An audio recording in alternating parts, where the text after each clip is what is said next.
While the Trump administration continues an ongoing immigration crackdown, the president went out of his way to defend the H-1B visa program, which allows employers to hire specialized foreign workers. You also do have to bring in talent.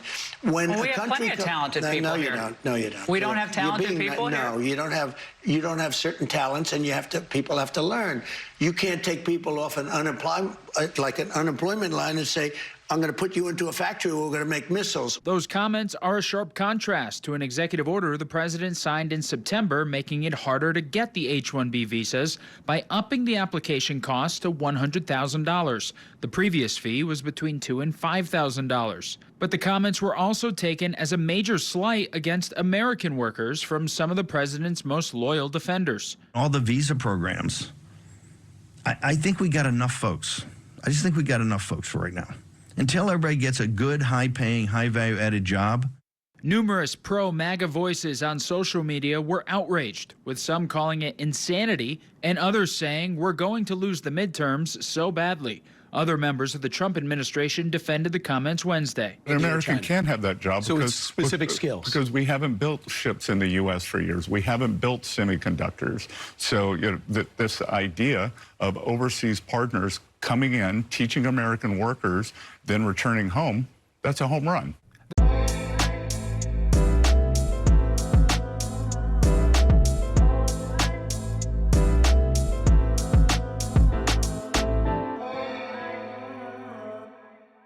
The United States has the worst educational system known to science. Our graduates compete regularly at the level of third world countries. So how come the scientific establishment of the United States doesn't collapse? If we're producing a generation of dummies, if the stupid index of America keeps rising every year, just watch network television and reality shows, right? How come the scientific establishment of the United States doesn't collapse? Let me tell you something. Some of you may not know this. America has a secret weapon. That secret weapon is the H-1B. Without the H-1B, the scientific establishment of this country would collapse.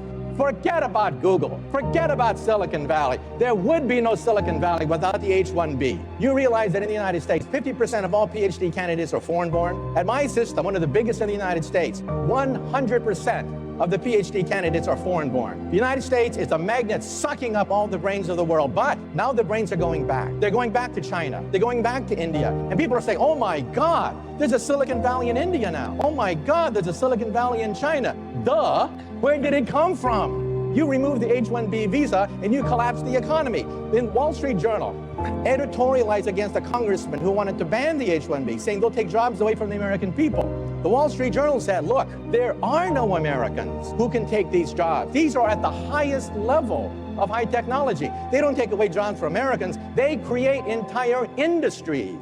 And so this, not only is this a racist thing that, oh, only the top students can be Asian. Not only is this a racist thing that, oh, only the top students can be Asian. Greetings from the east, the north, the south, and this wicked-ass west. The topic, America's imported exceptionalism. The questions, why you think America must continue to import Asians? Let's get into it. I'm your host. I am the one. I'm pretty sure you heard the term before, American exceptionalism.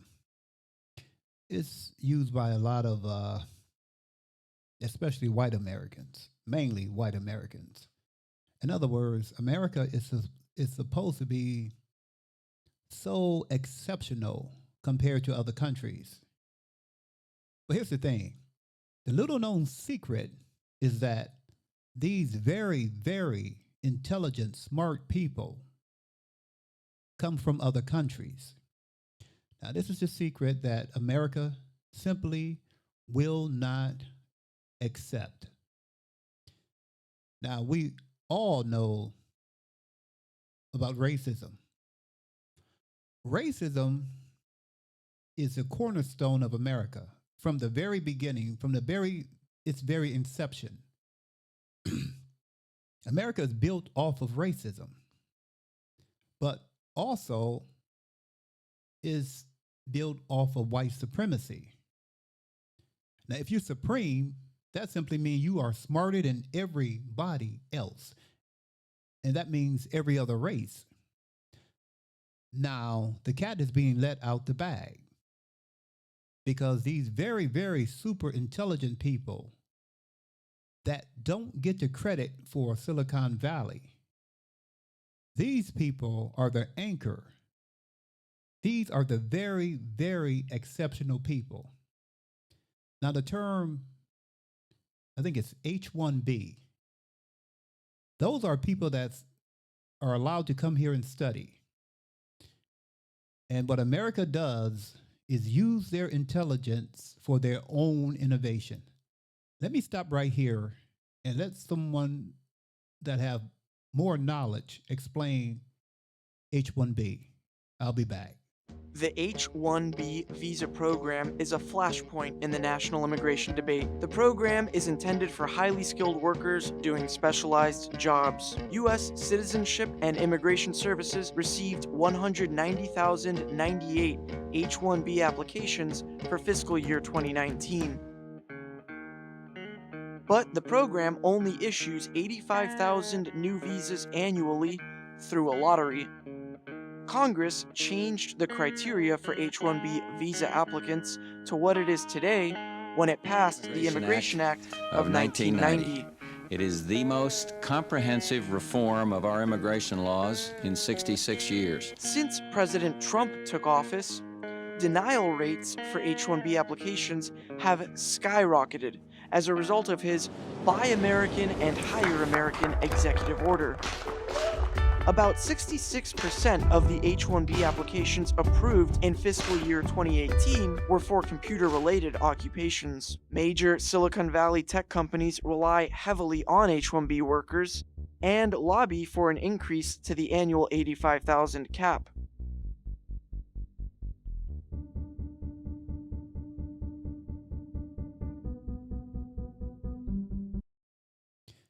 Now, as we know, when the president, Donald Trump, when he was running for president, he ran on a campaign of America First. And then he realized, he said, you know what? We're not so smart. So he had to backtrack. Now he's allowing 600,000 Chinese to come here to go to college if this thing go through. First, he said America first. Now, somebody had to whisper in his ear. And he said, hey, we're not that smart here in America. Now, you know they're not talking about Black Americans because they already decided we were stupid and we couldn't learn know-how. In other words, let the truth come out.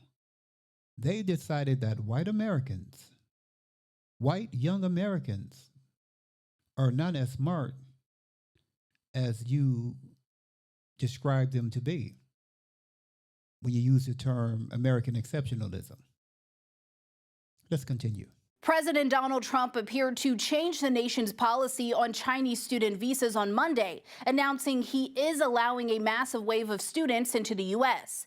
It's a shift from a policy Secretary of State Marco Rubio announced in May that said the U.S. is revoking visas from Chinese students. I hear so many stories about we're not going to allow their students, or no, we're going to allow their students to come in. We're going to allow, it's very important, 600,000 students. U.S. Commerce Secretary Howard Lutnick told Fox News' Laura Ingraham Monday that Trump sought for the students to help the 15% of colleges who would face closures without a boost in attendance. You know, the president must think Americans are stupid as all hell. He said 15% of colleges will close unless they get a boost in attendance. This is the same man that's cutting off Section 8, that's cutting off all forms of welfare. Businesses are closing down because of his tariff policies. And he's going to tell us, he's going to bring in 600,000 Chinese to keep the colleges open. He must think we stupid as all hell. No, he know where the brain power is. I mean, it is what it is. Let's accept it. Americans want to eat, drink, smoke, and party. Now, the Chinese, let's face it, They seem to be disciplined people. Education is important. In America, education simply is not important at all. Let's continue. Many years, conservatives, is this idea of foreign students coming to the United States and taking spots that would normally be, obviously open to American students. The president addressed this issue as part of the Chinese trade deal, which might be in the offing. I listened to Miss Laura. Miss Laura said, you know what, foreign students coming to America, taking the place of American students. Taking the place of American students. In other words, taking the place of white American students. See, now, if black people will say the same identical thing, that same white woman will say, there you go again. You will make statements like it's always about race. But somehow, when the Chinese come to American universities, and you think and you feel that white people should have those slots and those spaces in a university.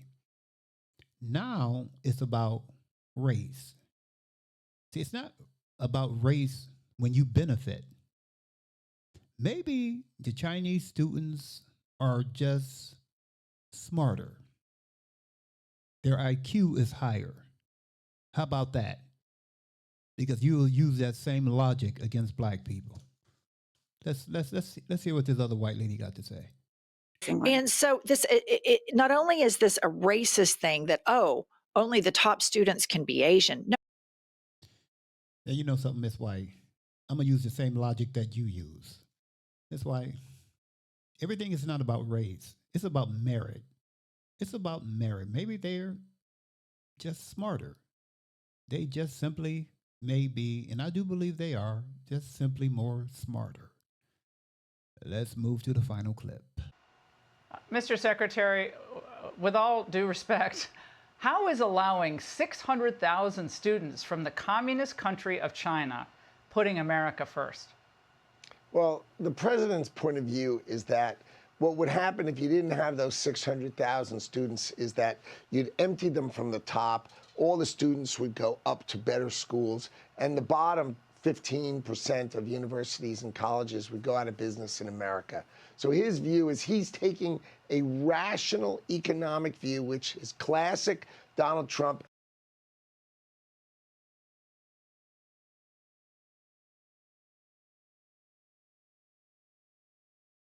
I'd be doggone if given half a chance.